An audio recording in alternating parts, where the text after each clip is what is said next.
2026년 봄 한국 증시에서 30년 넘게 단 한 번도 깨지지 않던 순서가 뒤집혔습니다. 시가총액 1위, 늘 삼성전자가 앉아있던 그 자리를 만년 2등으로 불리던 회사가 사상 처음으로 밀어내고 차지했어요. SK하이닉스입니다. 한때는 주인이 없어서 시장에 내놔도 아무도 안 사가던 회사였죠. 은행 손에 넘어가 10년을 떠돌던 그 회사가 대한민국에서 가장 비싼 기업이 된 겁니다. 도대체 그동안 무슨 일이 있었던 걸까요? 숫자부터 보겠습니다. 2026년 1분기 SK하이닉스는 매출 52조를 넘겼고 영업이익만 37조를 벌었습니다. 영업이익률이 무려 72%예요. 100원을 팔면 72원이 고스란히 남았다는 뜻입니다.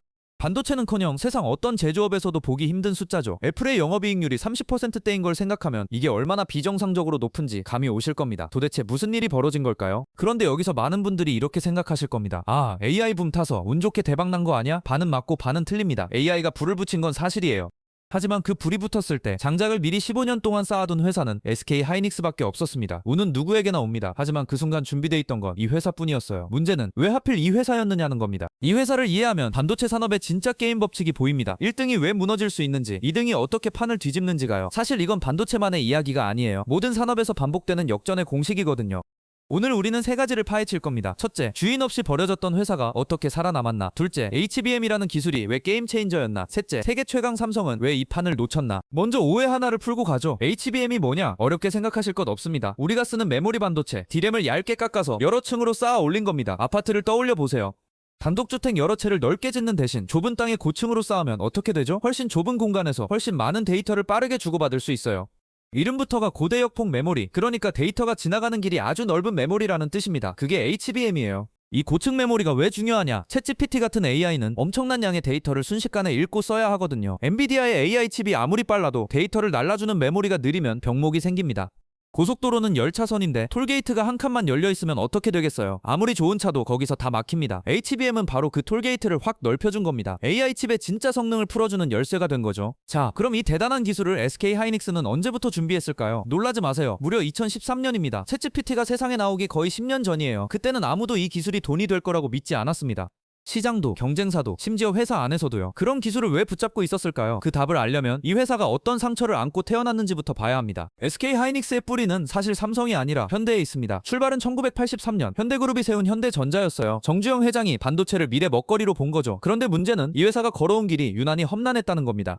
잘 나가다가도 반도체 값이 폭락하면 크게 휘청였어요. 메모리 사업이란 게 원래 그렇습니다. 호황과 불황이 몇 년 주기로 파도처럼 몰아치는 체력 싸움이거든요. 결정적인 사건은 1999년에 터집니다. 외환위기 직후 정부가 밀어붙인 이른바 빅딜이었어요. 반도체 회사가 너무 많으니 억지로라도 합치라는 거였죠. 그래서 경쟁사였던 LG 반도체가 통째로 현대전자에 넘어옵니다. 겉보기엔 덩치가 커졌으니 좋아 보이죠. 그런데 함정이 있었어요. 인수하느라 떠하는 빚이 눈덩이처럼 불어난 겁니다. 이 빚이 바로 몇 년 뒤 회사의 발목을 잡게 됩니다. 아니나 다를까 2001년 반도체 값이 다시 폭락하자 회사는 그 빚을 감당하지 못했습니다. 결국 채권단 관리에 들어가요. 쉽게 말해 돈을 빌려준 은행들이 회사를 대신 떠맡게 된 겁니다. 이때부터 무려 10년 동안 SK하이닉스의 전신은 주인 없는 회사로 떠돕니다. 매각하려고 시장에 내놔도 선뜻 사겠다는 데가 없었어요. 그런데 주인이 없다는 게 왜 그렇게 치명적일까요? 바로 여기에 이 이야기의 핵심이 있습니다. 반도체는 미래에 수십조를 미리 쏟아부어야 하는 사업입니다. 공장 하나 짓는 데만 몇 년, 몇십조가 들어가죠. 그런데 주인이 없으면 그 큰 결정을 책임지고 내릴 사람이 없어요. 은행은 돈을 빌려준 입장이라 최대한 안전하게 빚 갚는 데만 신경 씁니다. 과감한 미래 투자는 꿈도 못 꾸죠. 그 사이 삼성전자는 저만치 앞서갔습니다. 하이닉스는 그렇게 아무리 애써도 따라잡을 수 없는 만년 2등으로 굳어져 갔어요. 그런데 바로 이 2등의 처지가 나중에 뜻밖의 무기가 됩니다. 이 대목을 꼭 기억해두세요. 삼성이 넓고 탄탄한 대로를 달릴 때 하이닉스는 좁은 골목을 찾아야만 했거든요. 남들과 똑같은 무기로 정면 승부에서는 절대 이길 수 없으니까요. 살아남으려면 남이 안 가는 길을 파야 했습니다. 이 생존 본능이 훗날 HBM이라는 좁은 골목으로 이어집니다. 하지만 그 전에 회사는 먼저 새 주인부터 만나야 했어요. 2012년 드디어 새 주인이 나타납니다. SK그룹이었어요. 그런데 이 소식에 다들 고개를 갸웃했습니다. SK는 통신하고 에너지 하던 회사였거든요. 반도체는 완전히 남의 동네였죠. 게다가 인수 가격이 3조 4천억 원이 넘었습니다. 당시로선 어마어마한 금액이었어요. 그룹 안에서도 반대가 심했습니다. 점이 빠진 독에 10년간 적자 나던 회사에 왜 그 큰 돈을 붓느냐는 거였죠. 반대를 뚫은 건 최태원 회장의 고집이었습니다. 그는 이렇게 봤어요. 하이닉스에는 기술과 글로벌 시장이라는 무기가 있다. 지금 잠깐 힘들 뿐이지 반도체 호황은 결국 다시 온다.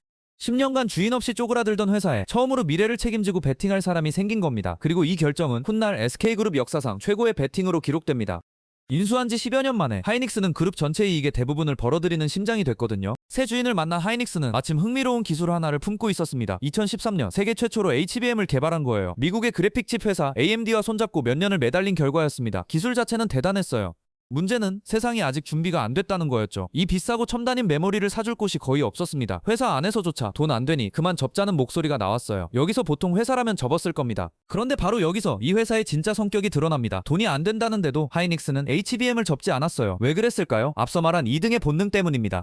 삼성과 똑같은 범용 디램으로 정면 승부에서는 승산이 없으니 남들이 거들떠보지 않는 고급 기술에라도 매달릴 수밖에 없었던 거죠. 절박함이 만든 집념이었습니다. 1등에겐 선택지 중 하나였지만 2등에겐 마지막 동아줄 같은 거였어요. 그렇게 7년, 10년을 버팁니다. HBM은 세대를 거듭하며 조용히 발전했어요. 성능은 계속 좋아졌죠. 그런데 세상은 여전히 시큰둥했습니다. 값비싼 그래픽카드에 조금 쓰이는 정도가 전부였어요. 매출은 미미했고 투자 대비 손해라는 지적이 안팎에서 끊이지 않았습니다. 이쯤 되면 웬만한 회사는 다 포기합니다. 실제로 경쟁사들은 하나둘 발을 뺐죠. 그런데 2022년 말 세상을 통째로 바꾸는 사건이 터집니다. 챗 GPT의 등장입니다. 생성형 AI가 폭발하면서 전 세계가 엔비디아의 AI 칩을 사려고 줄을 섰어요. 없어서 못 팔 지경이었죠. 그런데 그 칩이 제대로 돌아가려면 반드시 HBM이 필요했습니다. 그것도 칩 하나에 여러 개씩, 아주 많이요. 갑자기 10년 동안 아무도 안 찾던 기술이 세상에서 가장 귀하고 비싼 부품이 된 겁니다. 그리고 그 순간 그걸 제대로 대량으로 만들 줄 아는 회사는 딱 한 곳뿐이었어요. 바로 SK 하이닉스였습니다. 미리 준비해둔 덕분에 엔비디아에 가장 먼저, 가장 안정적으로 HBM을 공급할 수 있었어요. 엔비디아의 최신 AI 칩에 들어가는 HBM을 사실상 독점하다시피 했습니다. 여기서 아주 중요한 포인트가 있어요. 하이닉스는 그냥 부품을 판 게 아닙니다. 엔비디아라는 로켓에 좌석을 판 겁니다. 세상에서 가장 빠르게 솟구치는 그 로켓에 말이죠. 이 비유를 기억하면 다음 이야기가 훨씬 선명해집니다. 이 비유가 왜 중요하냐면요. 로켓이 하늘로 솟구치는 만큼 좌석값도 같이 올라가거든요. 엔비디아가 잘 팔릴수록 하이닉스의 HBM도 부르는 게 값이 됐습니다. 2025년 기준 전 세계 HBM 시장에서 하이닉스의 점유율은 60%를 넘겼어요. 나머지를 삼성과 마이크론이 나눠 가졌죠. 만년 2등이 이 새로운 시장에서만큼은 누구도 넘볼 수 없는 압도적 1등이 된 겁니다. 30년 컴플렉스를 단 하나의 기술로 뒤집은 거예요. 자, 그럼 여기서 가장 큰 의문이 남습니다. 세계 최강 삼성전자는 대체 그동안 뭘 하고 있었을까요? 사실 삼성도 HBM 기술이 있었습니다. 그것도 아주 일찍부터 하이닉스에 뒤지지 않는 수준으로요. 그런데 결정적인 실수를 합니다. 2019년 삼성은 HBM 전담 개발팀을 사실상 해체해버려요. 이유는 놀랄 만큼 단순했습니다. 수요가 없고 돈이 안 된다고 판단한 겁니다. 그때 그 판단은 지금 돌아보면 뼈아픈 실수였죠. 생각해보면 정말 아이러니합니다. 하이닉스는 돈이 안 돼도 절박해서 붙잡았고 삼성은 돈이 안 되니 여유롭게 놓아버렸어요. 똑같은 기술을 두고 정반대의 선택을 한 거죠. 그 4년 뒤 AI 붐이 터졌을 때 준비된 자와 준비 안 된 자의 운명은 완전히 갈렸습니다. 그런데 여기서 진짜 궁금한 건 이겁니다. 왜 세계 1등 삼성이 그 똑똑한 사람들이 이런 실수를 했을까요? 여기에 비즈니스에 아주 깊은 교훈이 숨어 있습니다. 이제 이 비즈니스의 진짜 구조를 해부해보겠습니다. 겉으로 보면 SK 하이닉스는 그냥 메모리 만드는 회사입니다. 하지만 진짜 돈은 다른 데서 나와요. 바로 프리미엄입니다. 우리가 흔히 아는 범용 디램은 여러 회사가 다 만들 수 있어서 값 경쟁이 치열합니다. 마진이 얇을 수밖에 없죠. 반면 최고급 HBM은 만들 수 있는 회사가 전 세계에 손에 꼽습니다. 희소하니까 부르는 게 값이 되는 거예요. 숫자로 보면 확실합니다. 앞서 말한 영업이익률 72%. 이건 값을 후려칠 필요가 없는 거의 독점에 가까운 위치에서만 나오는 숫자예요. 여기에 또 하나의 무기가 있습니다. HBM은 한번 고객사의 AI 칩 설계에 딱 맞춰 들어가면 중간에 다른 회사 걸로 바꾸기가 굉장히 어렵습니다. 설계를 통째로 다시 해야 하거든요. 이걸 록인 자물쇠 효과라고 하죠. 한번 고객을 잡으면 놓치지 않는 아주 끈끈한 힘입니다. 그런데요, 여기서 공정하게 봐야 합니다. 이 화려한 구조에는 분명한 약점도 있어요. 첫째, 고객 편중입니다. HBM 매출의 상당 부분이 사실상 엔비디아 한 곳에 달려 있습니다. 앞서 로켓에 올라탔다고 했죠? 로켓이 잘 날 땐 최고지만 그 로켓이 흔들리면 나도 같이 흔들립니다. 만약 엔비디아가 삐끗하거나 아예 메모리를 자기가 만들겠다고 나서면 한 고객에 매달린 만큼 그 고객의 운명에 내 목숨도 함께 걸린 셈이죠. 둘째, 추격입니다. 뒤늦게 정신 차린 삼성이 HBM 팀을 다시 꾸리고 맹렬히 쫓아오고 있어요. 자존심이 걸린 문제니까요. 여기에 미국의 마이크론까지 가세했습니다. 지금은 하이닉스가 앞서지만 반도체 기술 격차라는 게 생각보다 빨리 좁혀지곤 합니다. 한 글로벌 분석기관은 삼성이 2027년쯤이면 HBM에서 상당히 따라붙을 거라고 내다봤어요. 이 바닥에 영원한 1등은 없다는 걸 하이닉스 자신이 삼성을 통해 증명했잖아요. 셋째, 이게 가장 근본적인 약점인데요. 메모리 반도체는 원래 사이클 산업입니다. 호황과 불황이 파도처럼 반복돼요. 앞에서 이 회사가 반도체값 폭락 때마다 휘청였다고 했죠. 그 파도는 지금도 그대로 있습니다. 지금은 AI 덕분에 슈퍼 호황이지만 언젠가 AI 투자가 한풀 꺾이면 HBM 수요도 출렁일 수 있어요. 72%라는 경이로운 이익률이 영원할 거라 믿는 건 위험합니다. 파도는 반드시 언젠가 방향을 바꾸니까요. 그래서 진짜 질문은 이겁니다. 하이닉스는 이 호황이 끝나기 전에 다음 무기를 준비하고 있을까요? 다행히 지금까지의 이 회사는 남들이 안 볼 때 조용히 미래를 준비하는 DNA를 보여줬습니다. 15년 전 HBM이 바로 그 증거죠. 아무도 안 볼 때 장작을 쌓아둔 습관 말이에요. 지금 이들이 다음 10년을 위해 어디에 또 장작을 쌓고 있는지, 그게 이 왕좌가 얼마나 오래 갈지를 결정할 겁니다. 정리하면 SK 하이닉스의 성공은 결코 운이 아니었습니다. 2등이라 절박했고, 절박해서 남들이 버린 기술을 끝까지 붙잡았고, 그 기술을 엔비디아라는 로켓에 정확히 실었습니다. 그리고 그 로켓이 하늘로 솟구쳤죠. 화려한 구조입니다. 하지만 고객 편중과 사이클이라는 그림자도 분명히 존재해요. 빛이 밝을수록 그림자도 짙은 법이니까요. 자, 그럼 우리는 이 대역전 드라마에서 무엇을 배울 수 있을까요? 첫 번째 교훈, 2등의 역설입니다. 우리는 흔히 1등이 모든 면에서 유리하다고 생각하죠. 하지만 현실은 다릅니다. 잃을 게 너무 많은 1등은 오히려 과감한 배팅을 못해요. 지금 가진 걸 지키느라 몸이 무거워지거든요. 반대로 밑바닥의 2등은 잃을 게 없어서 판을 통째로 뒤집는 도박을 걸 수 있습니다. 절박함이 때로는 가장 강력한 전략 자산이 되는 거죠. 시장을 뒤집는 건 종종 1등이 아니라 절박한 2등입니다. 두 번째 교훈, 캐시카우의 함정입니다. 삼성이 HBM을 놓은 진짜 이유가 뭘까요? 당장 잘 벌리는 기존 D램 사업이 너무나 탄탄했기 때문입니다. 지금 돈이 되는 사업이 크면 클수록 아직 돈이 안 되는 미래 기술은 우선순위에서 자꾸 밀려요. 오늘의 성공이 내일을 보는 눈을 가리는 겁니다. 이건 삼성만의 문제가 아니에요. 노키아도 코닥도 다 이 함정에 빠졌죠. 1등이 무너지는 건 대부분 외부의 적이 아니라 이 내부의 함정 때문입니다. 세 번째 교훈, 버티는 것도 엄연한 전략이라는 겁니다. 하이닉스는 15년간 돈 안 되는 기술을 붙들고 버텼어요. 그건 미련한 고집이 아니라 언젠가 올파도를 기다린 준비였습니다. 기회는 준비된 자에게만 기회로 보이거든요.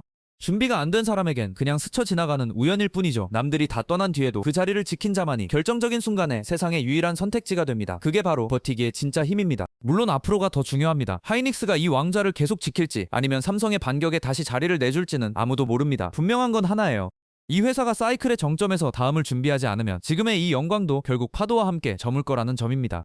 오늘의 1등이 내일의 2등이 될 수 있다는 걸 다른 누구도 아닌 이들 스스로가 삼성을 제치면서 가장 뼈저리게 배웠을 겁니다. 이 사례를 딱 한 문장으로 정리하면 이렇습니다. 버려졌던 2등이 남들이 비웃던 기술을 절박하게 붙들고 버틴 끝에 세상이 바뀌는 바로 그 순간 유일한 승자가 되었다. 진짜 성공은 화려한 한 방이 아니라 아무도 안 볼 때 묵묵히 쌓은 15년이 만든다는 것. 이게 SK 하이닉스라는 회사가 우리에게 남긴 진짜 이야기이자 어떤 산업에도 통하는 교훈입니다. 오늘은 만년 2등이 어떻게 세계 최강을 제치고 판을 뒤집었는지 그 구조를 함께 낱낱이 뜯어봤습니다. 여러분은 어떻게 보셨나요? 하이닉스의 이 왕좌가 오래 갈까요? 아니면 삼성이 다시 뒤집을까요? 여러분의 생각을 댓글로 꼭 남겨주세요. 이런 기업 해부가 유익하셨다면 구독과 좋아요 부탁드립니다. 다음에도 겉으로는 안 보이는 비즈니스의 숨은 구조를 이렇게 하나하나 함께 파헤쳐 보겠습니다.